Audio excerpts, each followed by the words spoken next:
ummadda waxaan uga yeedhaynaa shirkigaan uga yeedhaynaa iimaankaan ugu yeedhaynaa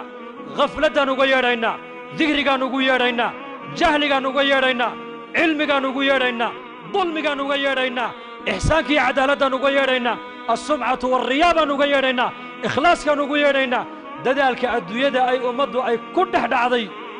ee dharaar iyo habeen adduunya laga fikirayo ayaa ka soo dhex qabanaynaa dadaalka diintaan ummadda ugu yeedhaynaa dadaalka diintaan ummadda ugu yeedhaynaa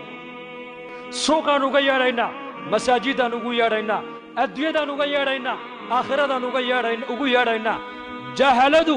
caamada iyo siyaasiyiinta iyo qabyaaliis iyo casabiyiinta ay ku xidhan yihiin ayaan uga yeedhaynaa caamada waxaa leenahay kaalay culummada ku xidhna culummadaad ku daba liibaanaysaan hada huwa طريقة الدعوة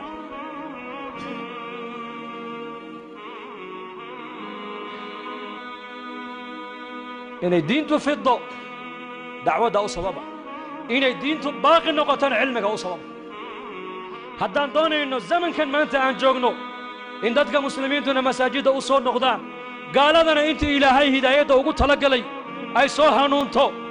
islaamnimaduna ay quwad yeelato haddaan doonayno waa inaan dacwadda ka shaqaynaa waa inaan dacwadda ka shaqaynaa waa inaan dacwadda ka shaqaynaa